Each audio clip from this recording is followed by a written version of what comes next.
I was 19, I was off to India to work with Tear Fund, it was a really formative experience for me. We were working at a Christian hospital in Herbertpur, which is near Dehradun in the north of India, and we were doing things like painting walls and sorting out their library, probably completely useless in terms of what we were doing.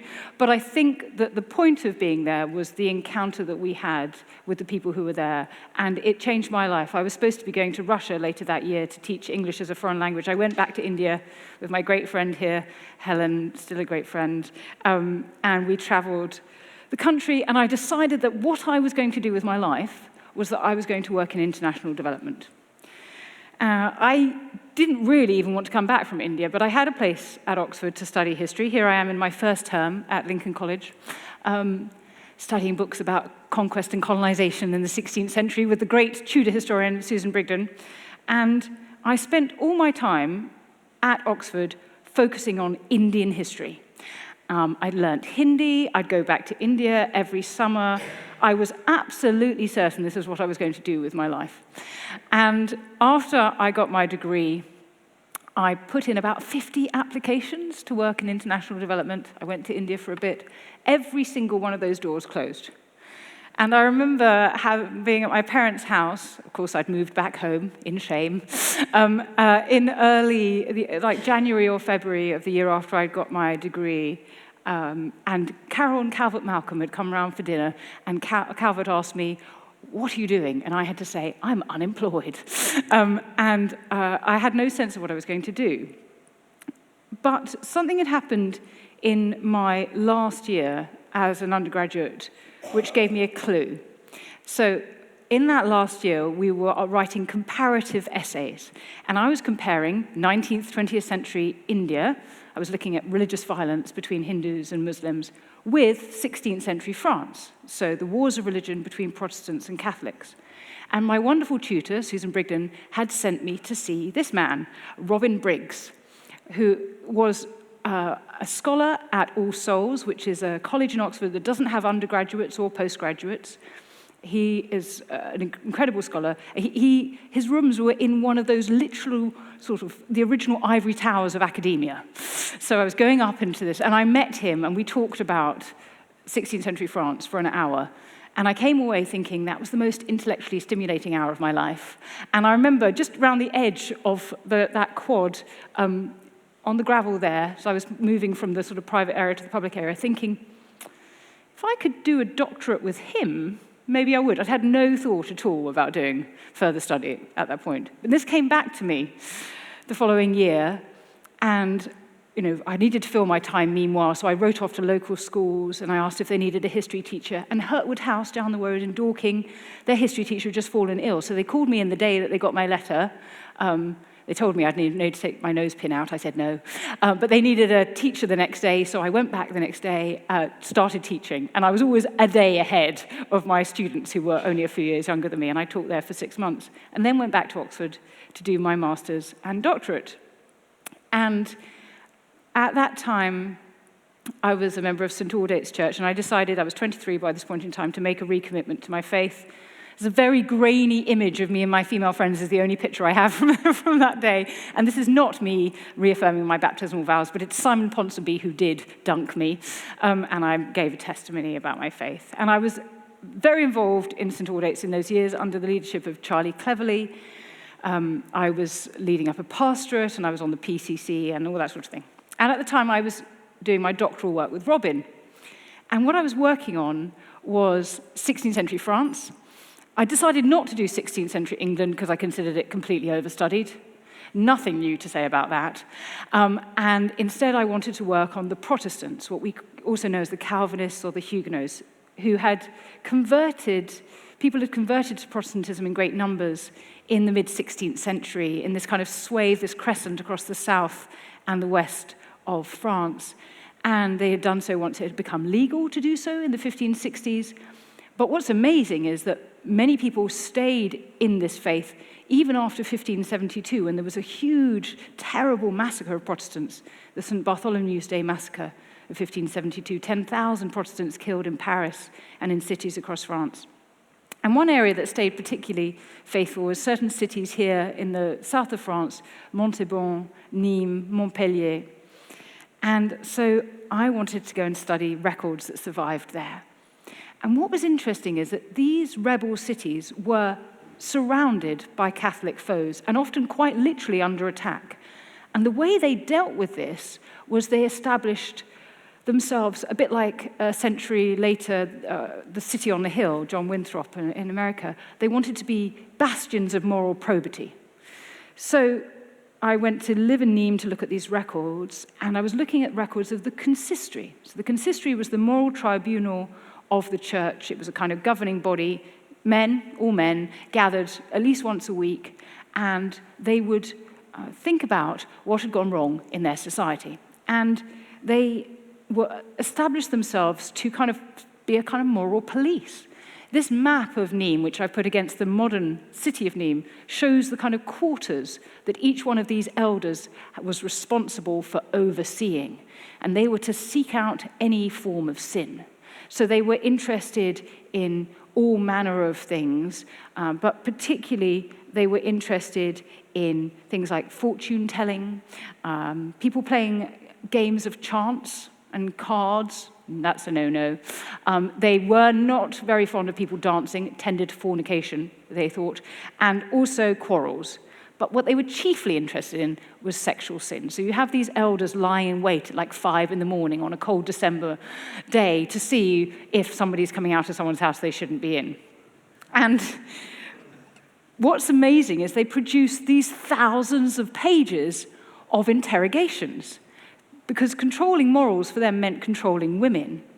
And so the upshot of this implementation of fundamentalist rigor and patriarchy is that they recalled women's voices a huge amount of the time. And this is a time when women are, maybe 5% of women are literate, and that's only the elite. Ordinary women, therefore, don't keep any diaries or writing letters or have anything in them that exists. We don't have any records that exist to tell us about their internal lives.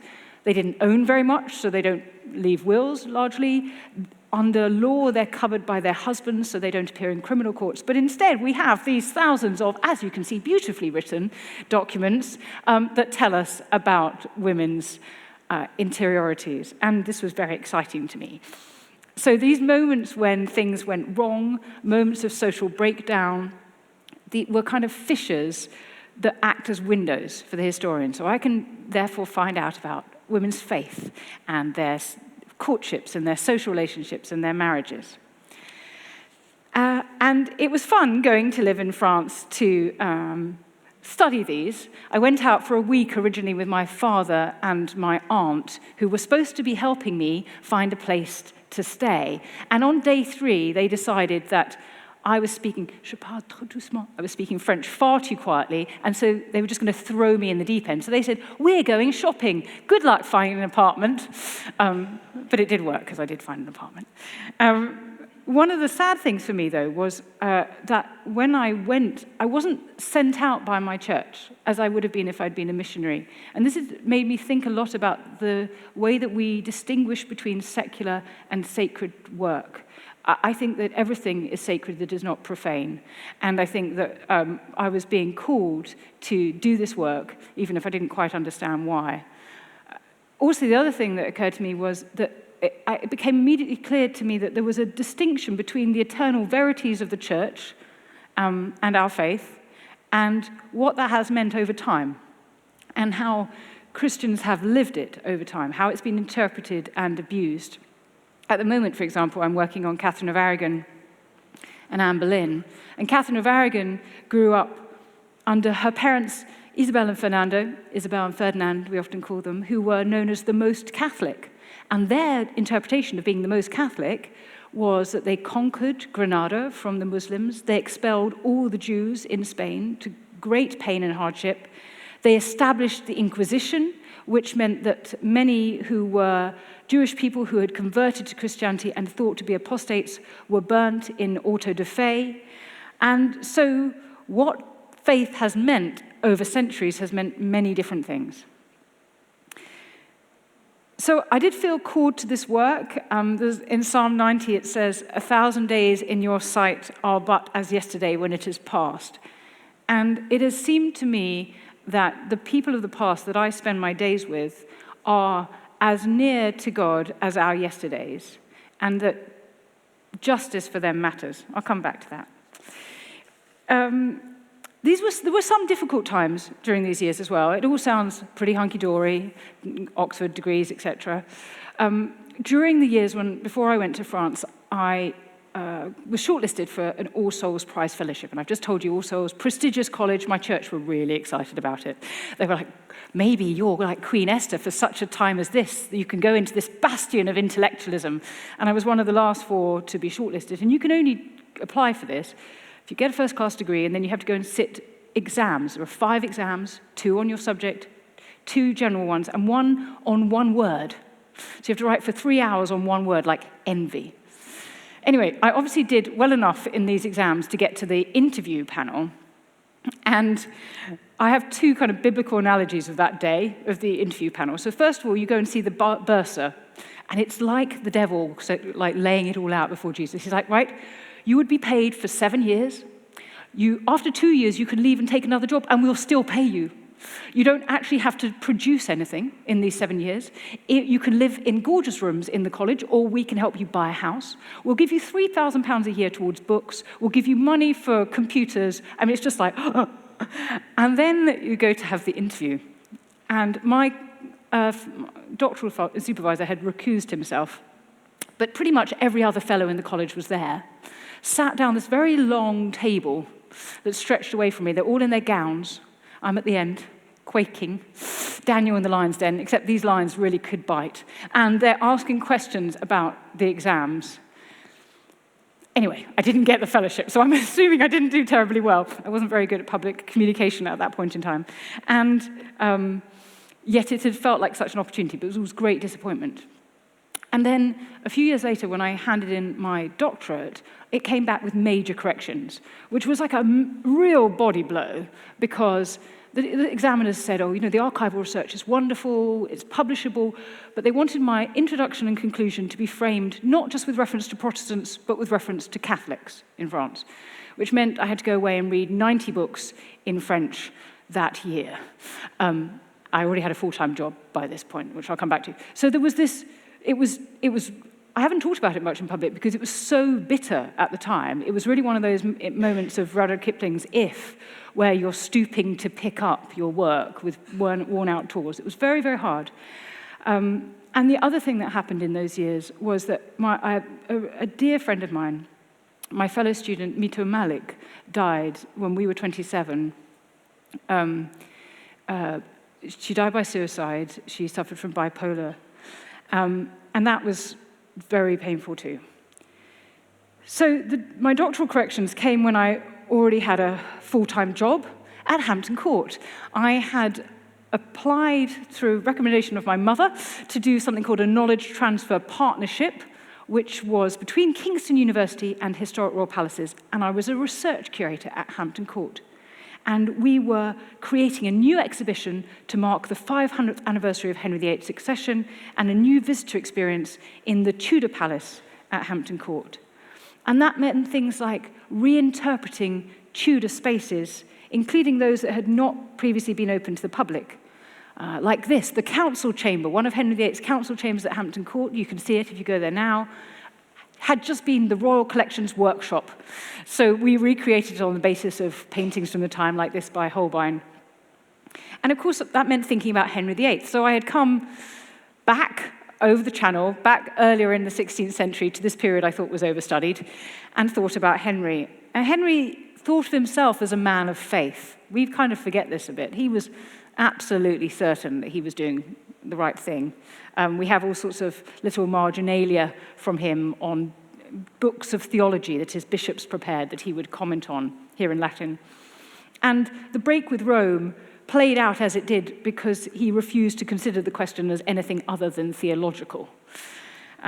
In the end, he is the one who creates the first doctrinal statement of the Church of England, the 10 Articles of 1536, which is neither Protestant on the one hand nor Catholic on the other. It's something idiosyncratically Henrician in the middle. And there's certainly something a little egotistical in faith terms when it comes to Henry. Here's the frontispiece of the Great Bible. There's Henry handing out the word of God to his people, to Thomas Cranmer and Thomas Cromwell, under what can only be described as a rather squashed God. So for me, moving from writing a 100,000-word thesis, I went to writing 60-word painting labels.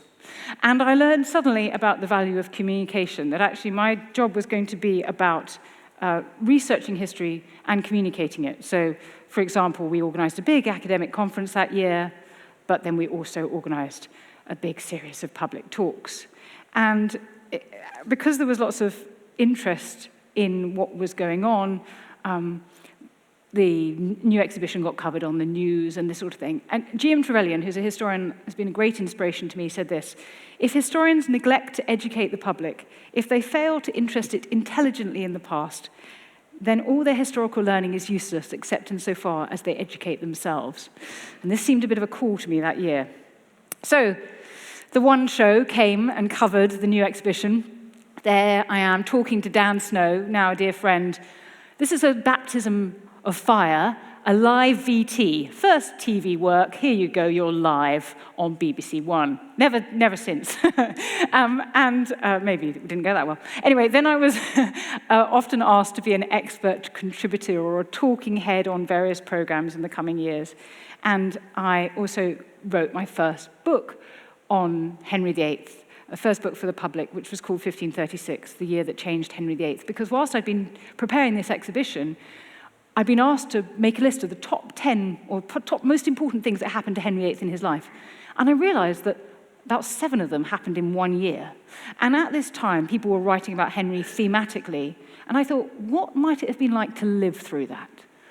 We go through time in linear fashion, generally. And so what might it be like to be in that moment of chronology? And I realized that this is the year in which Catherine of Aragon dies.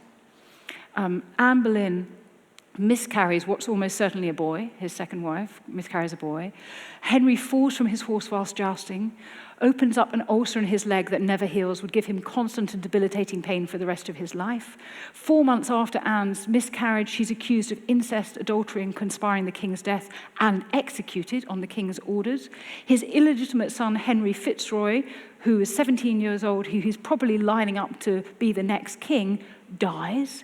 Later that year, he produces that doctrinal statement to the Church of England. Dissolution of the monasteries begins. There's a massive rebellion against him later in the year. And for Henry, this year was full of loss and betrayal. And I thought it was key to turning him from the sort of golden Renaissance prince that he'd been in his youth to the obese and irascible tyrant that he becomes later in life.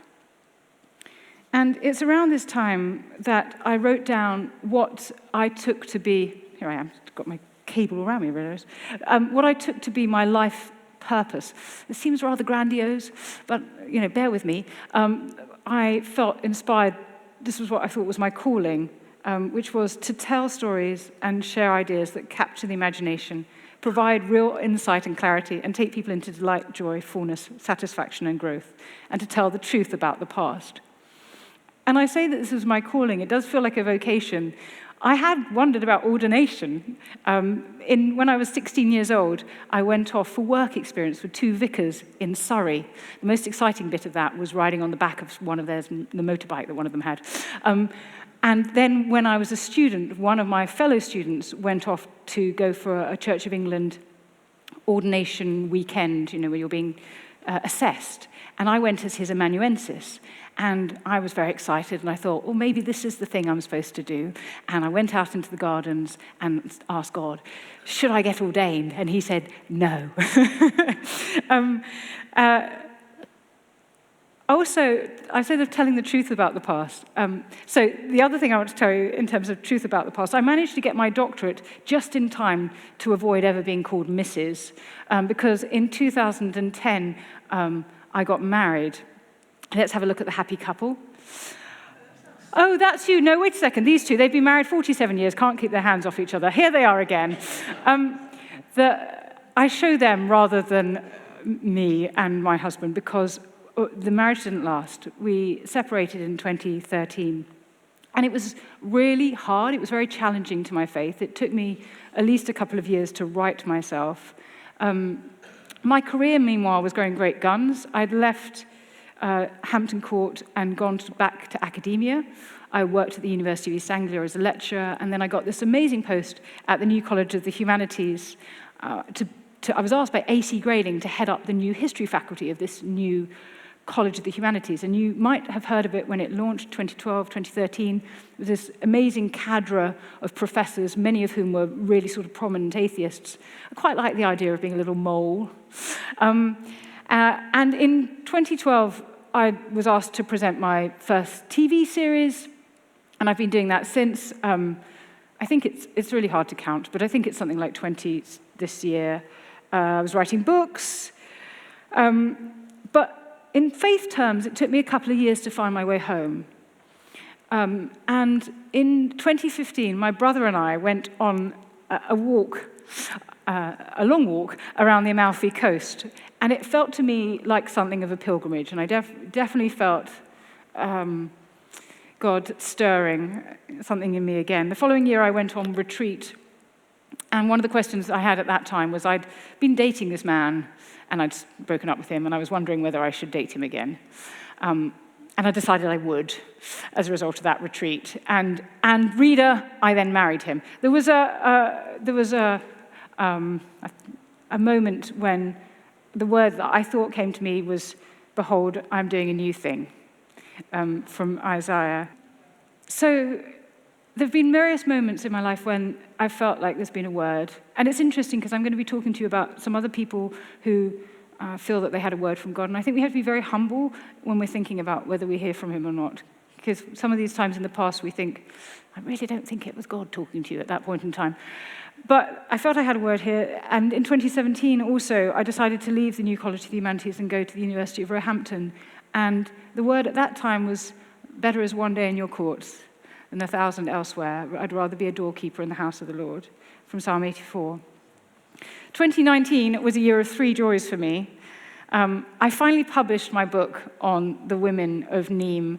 I'd gone back and done loads more research. I'd been so bruised by the doctoral experience that I'd sort of put it aside for ages, and it felt a bit like a dog returning to its sick. But eventually I had made myself go back, and I had done all the work, and I had written it, and I'd published it.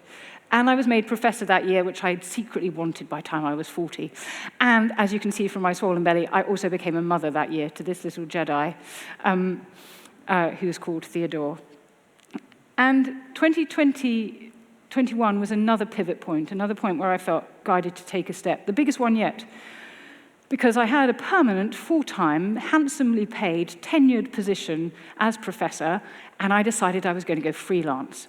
And I decided to do this in the face of what looked like fairly hostile circumstances. And I felt this kind of stirring in me to do it. The university was cutting funding to the arts and humanities. It was on the third round of asking for voluntary severance that I jumped.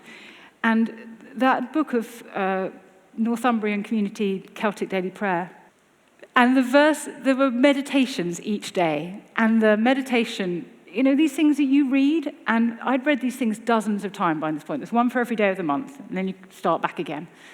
And sometimes you read them and they're just text. And then sometimes you come to them and it feels like they're in bold and they're saying something to you. And the text that spoke to me was this one: "Capture a city, let us prove God there. Give me a field, though dry, unpromising and bare," which was what my freelance career looked like at the time. "Sink me a well to water all this land. Let me draw deep and feed me from your hand." And I looked back at my prayer journal from that time this morning, and I wrote, "I'm scared of wrecking the family ship on the rocks of my vanity." I was concerned about whether it was going to be possible to succeed, but I felt very strongly that I had the word to do it. So I jumped. And almost immediately after I said I was going freelance, dear Dan Snow said, "Would you like to do a podcast for History Hit," which he'd started up. And so within a month, I started this podcast called Not Just the Tudors. We came out in 2021. We've got more than 400 episodes out now. We've got 1 million downloads a month, etc. And it's doing great guns. And it pays our bills, amazingly.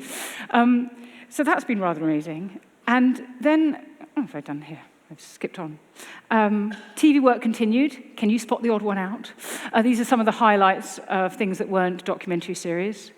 The odd one out is The King. It's the only one that doesn't have Richard Osman in. Gets everywhere, that man. And the other highlight in the last year was being asked to be the chair of judges for the inaugural Women's Prize for Nonfiction. I'd long wanted there to be a companion prize to the Women's Prize for Fiction for nonfiction. And last year, Naomi Klein was the first winner of that. And it felt to me that the driving principle for all this has been this sense of wanting to tell the truth about the past. So I wanted to give you one or two stories from history, one from my work. You remember the Languedoc. Well, we're going over to look at the town of Montauban. I wanted to tell you one story to show you how this has worked in my work. And it's about a woman called Jeanne Gaussid. She's a young woman. She was a servant girl. And she was living in Montauban in 1595. And we know from how people served at the time, life cycle service, that a woman would have been in service from the age of about 13 to maybe 25. So she's young. And she'd come to the attention of the consistory in Montauban in July 1595 in a roundabout sort of way because Jeanne was actually a Catholic. But she had been employed in the family of a Protestant man called Jean Courtine. And she was known by many of the witnesses as La Gasconne, which tells us that she's from Gascony, she's from Bordeaux, so she's not from the very local area. She's probably speaking a slightly different dialect. And she'd gone to Montauban in search of work. And we first hear of her when a married couple in the nearby town of Orgueil take a child to Montauban to be baptized into the Huguenot faith and say that Jeanne is the mother. And say at the same time, a rumor is going around that Jeanne is saying the father is a man called Pierre Delost. And he's the father-in-law of her former employer. So to all intents and purposes, from the outside, this looks like a case of illegitimate pregnancy. This girl has got pregnant outside of marriage, and everybody is acting in judgment on her, and there are lots of investigation into what happened. Jean Courtine is called along to give his testimony. He's admonished for the fact that this girl has left his house pregnant 3 months earlier. He's told off, particularly because the consistory have heard that he's advised her to take some medicine to abort the child that's in his womb. And he's reminded he'll be culpable before God for this. And he confesses that he had indeed called the surgeon, Pierre Goby, and Goby's called before the consistory, and he says that he had seen La Gasconne, and she'd asked for some medicine to bring on her flowers, her menstruation, but he'd said it wasn't the time, but he'd refused, saying the time wasn't right.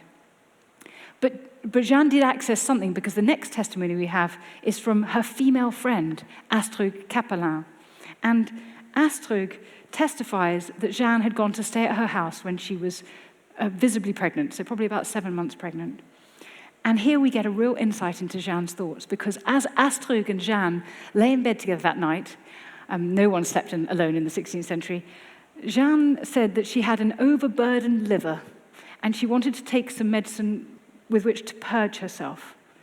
And Astrug touched her friend's stomach and said, "That's no overburdened liver." And Jeanne, at this moment, confesses that she is pregnant. She's 7 months pregnant.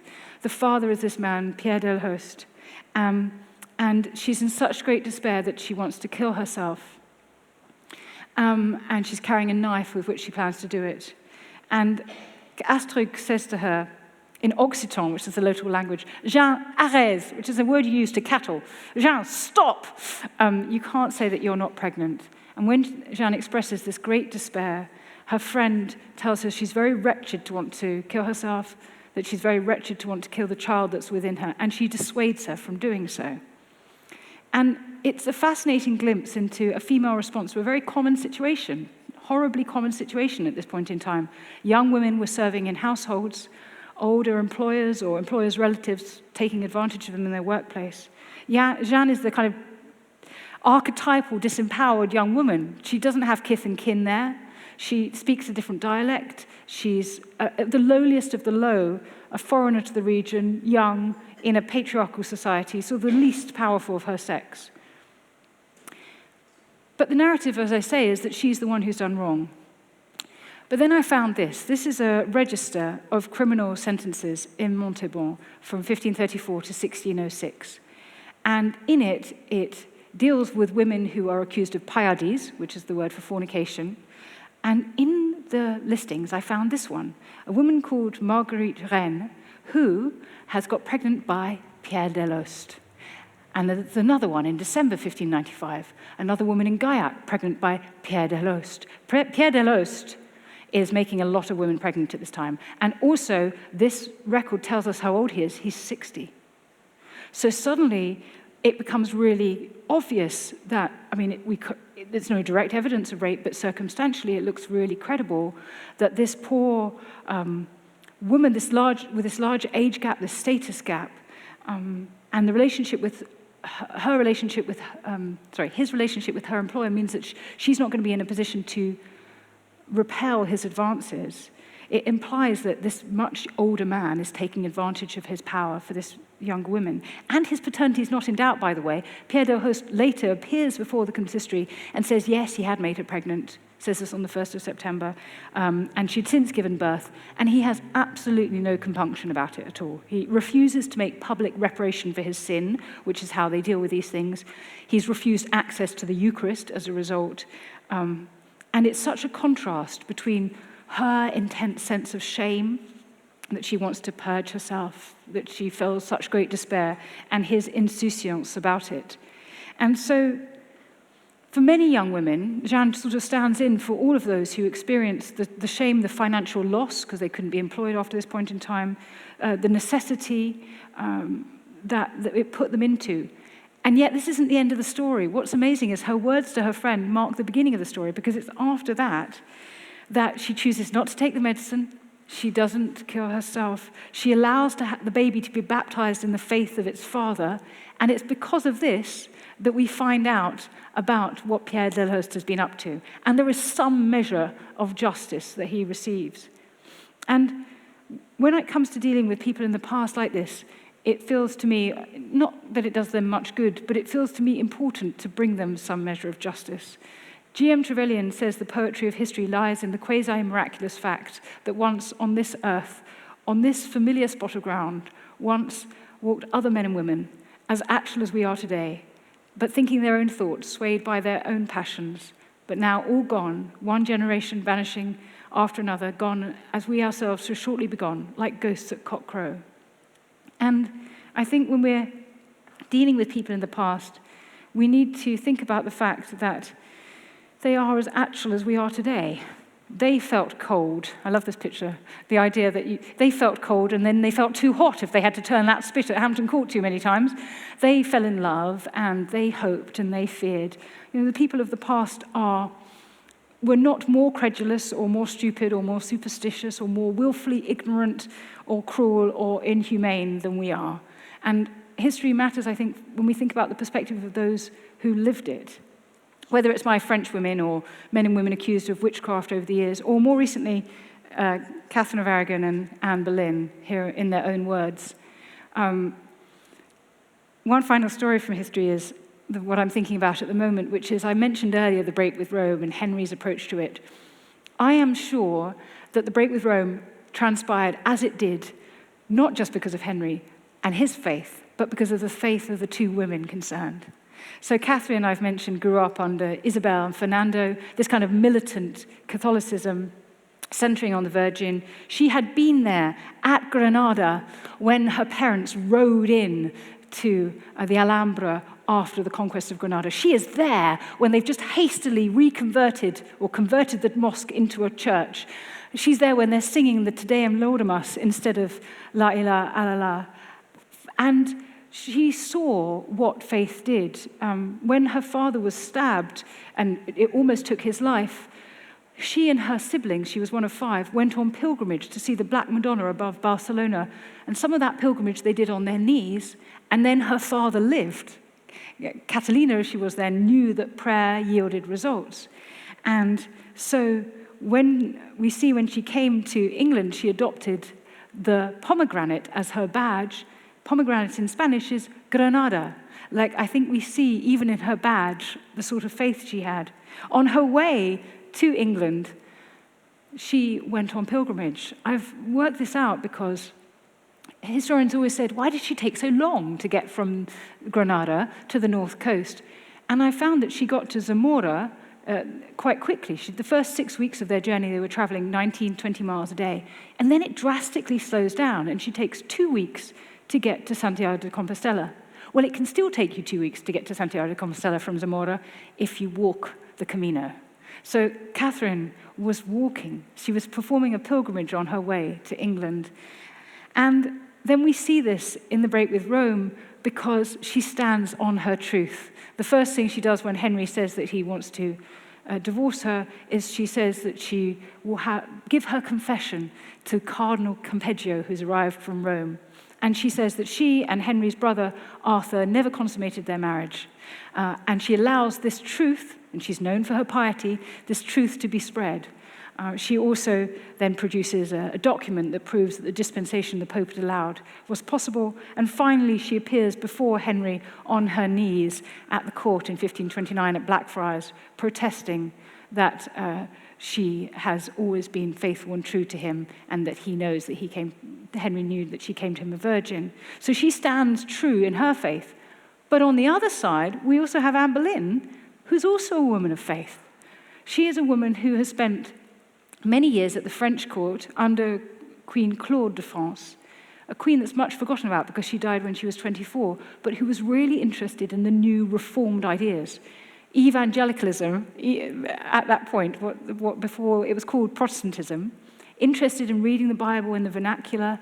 And I think that when Anne came to England, she thought that she was Queen Esther for such a time as this, because we see in her notes to Henry, here's a book of prayers which she's written at the bottom, by daily proof you shall me find to be to you both good and kind.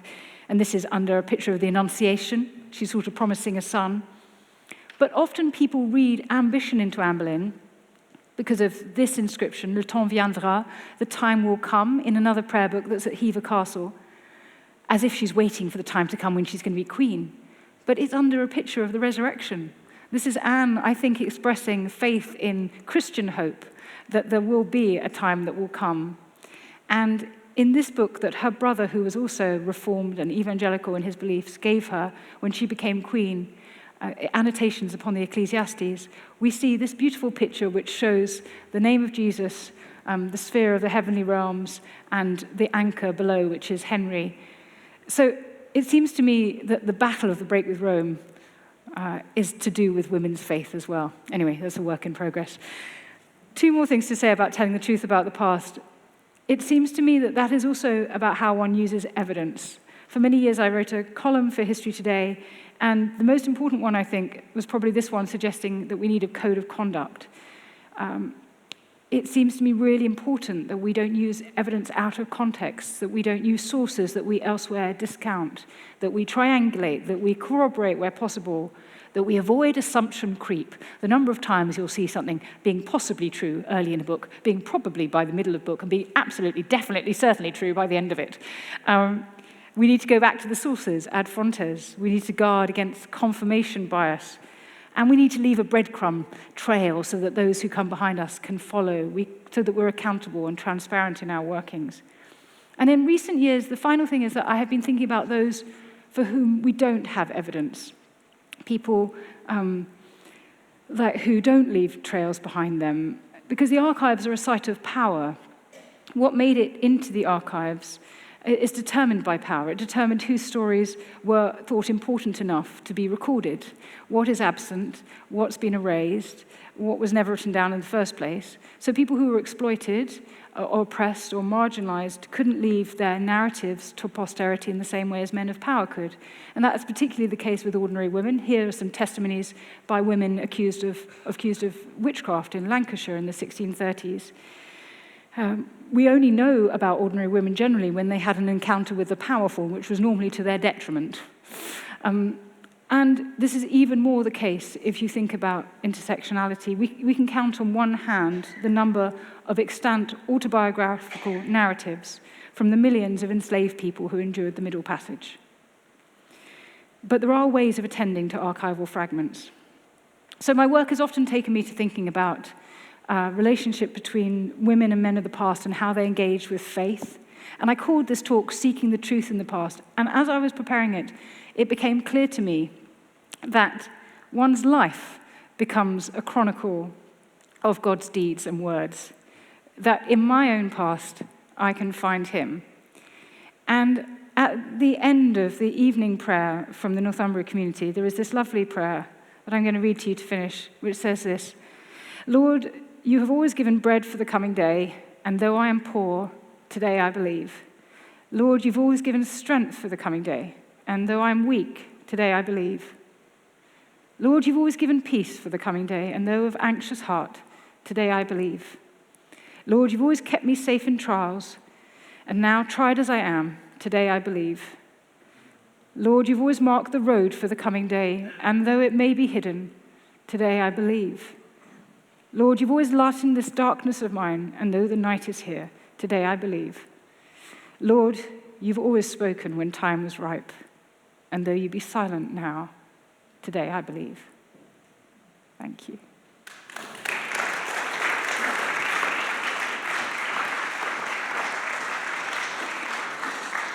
Susie, how on earth do I follow that? I made a momentous decision at the age of 14 in my school to choose geography over history. So I chose colouring in as a lifetime progress. I'm just fascinated, and I'm just going to, if you excuse me in a moment, what they do in the centre court, I'm going to leave the room. I've had too much coffee. But can I ask you this question, and I'll leave you to answer in my absence for a couple of minutes. I've loved history ever since, despite the fact that I never studied it academically, and I was very interested in the history of my own family, particularly my uncles who died in the Somme, etc., etc., etc. Am I right in saying, can I learn much from, say, Wolf Hall, all right, or Horrible Histories? And are they an accurate representation in any way, or is it popularising it too much? I'll leave you to answer. Has anybody got a question they want to answer while I'm out of the room? Trevor's going to do that. So I'll answer this one, and then I'll come to you, Trevor. So yes, we all get more interested in history as we go on, I think, because we suddenly become interested in where we've come from. And the question about Wolf Hall and Horrible Histories is brilliant. Wolf Hall is beautifully produced. Peter Kaminsky was interested in every single detail of accuracy, and it was based on the work of Hilary Mantel, who knew the sources inside out. And when at one point I was writing about Anne of Cleves, and I was reading The Mirror of the Light thereafter, and I could recognize where she'd taken things from the primary sources, and her philosophy was something that was said on the record might well have been tried off the record first. And so you get these things popping up all over the place. And so in terms of the look of the thing, in terms of many of the qualities we see embodied there, it absolutely expresses the truth about the past. But Hilary Mantel was a novelist, and her perspective is that of Thomas Cromwell. And her Thomas Cromwell, particularly when you get Mark Rylance playing him, is far too nice.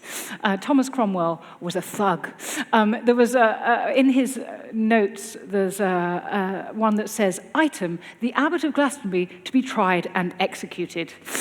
So, decisions had been made before trial about what was going to happen. And so I think she very cleverly gives us a sense in those novels about how intimidating Cromwell is. He's like surprised that people around him are scared of him, but we're with him because we're sitting on his shoulder. It's his point of view. But my sense is that where she finds it hardest, where normally novelists and people engaging from the 21st century find it hardest, is actually to engage with faith in the past. She's so good at conjuring up the world of the past. She says that something takes the time it takes to say a paternoster, as opposed to saying it takes 10 to 15 seconds, which is what we'd say. But Cromwell was a man who was really deeply engaged in these religious questions, and it's hard for people often today to get their head around that. So the answer is yes and no. Trevor. Thank you very much for an inspiring talk. History, it's always said, don't try and reinvent the wheel. We live in a very disturbed time at this point in our history. If I look, and you've touched on India, India under the Mughals had a policy of allowing all religions to exist, even though they were of the Islamic faith. Can we learn anything from the Mughals in our own civilization, where, of course, those of us who are very committed to understand Jesus as our Lord and want to see our faith freely expressed, can we learn something from the Mughals? Can we learn something even from the British Empire, which certainly didn't insist on eradicating other religions whilst putting Christianity first? What can we learn for our own civilization, for example, from the Mughals? I mean, I absolutely take your point about the Mughals, and I will just come back to them in a second. I want to say, with the British Empire, we do actually see ways in which the classification of people by faith has a kind of rigidifying effect and is actually one of the key contributors to some of that religious violence I was talking about between Hindus and Muslims, because people have to decide whether they're one thing or another and be counted under the censuses. But I think that the spirit of what you're talking about, which is of being open-minded and to seeing what is of value in other people's faith and other people's practices, very much what we see under people like Akbar and Jahangir, and who are inspired by artistic developments from us around the world, and who are importing the best craftsmen, and who are interested in ideas about faith. And we get all these amazing miniatures from the Mughal period of Jesus and of the Virgin Mary, because the Mughals are kind of interested in it, and then they've learnt how to do miniatures from the painters the paintings they've seen from Europe, etc. So your question, which I think is fundamentally, can we learn by opening our minds? The answer is self-evident, I think. And I fear that sometimes we think that God isn't big enough for us to hear insults of his name or practices that we hold dear. But actually, I think that there is much that can be learnt from being open to the practices of others. And it, in the end, boils down to this empathy question I was talking about. I think that one of the key challenges for us is to understand that other people are as actual as we are, and to take what we can learn from them. So it's a lovely question. Thank you. Can we come back to horrible histories? Horrible histories. It has some really good researchers behind it. It's lots of fun. And you can, I'm bringing my son up on it, so I think you're all right. Yeah. We've got time for one more question. We're a bit short of space. Tim. Fantastic speech, Susie. I just wondered, because of Nonsuch Palace having been there back in the past, and in the last excavation, apparently it was 1959, is it worth my while going out there with a metal detector and scouring the whole of the park? Would I find any things, do you think? I think it would definitely be worth you doing, because it would be comedy gold. Well, I could find some comedy gold, yeah. I wonder, I don't know how much has been done around Martin Biddle did that amazing excavation back in the 50s. The thing is, it's probably quite deep, though, what remains. I think Nonsuch was pretty roundly demolished and taken to Merton, but they did it quite quickly. They did it within about 8 weeks. So maybe they dropped some coins whilst they were doing it. The area that's interesting to me is where the banqueting house is. So if you go down to Nonsuch Park and rather than heading up towards the mansion, sort of go left from the car park and just keep on walking. And there's that kind of hexagonal shape, which is marked out in modern brick now. But that's where the banqueting house was. So that's where Henry and his closest companions would have gone to have the banquet, which was the course of sweetmeats and really expensive wines and things like that. That's the time at which they might have been tipsy enough to drop a coin or two. So maybe look there. Thanks, Tim. And for those who don't, Susie may well know the story. I won't tell you the whole story now, but you may know that the Vine family have a history of leaving metal objects around Nonsuch Park. Ask me later. Susie, thank you so much for sharing your story. The mix of the sort of academic work you've done with your own personal history. And we in geography have an expression which I think the historians would agree with, and that is you can't explain the present without reference to the past. And the past is another country. They did things differently there, to use another quote. And as I often say, and Tim impersonates me on this, history is his story. So thank you so much for sharing your story today. Thank you. Thank you.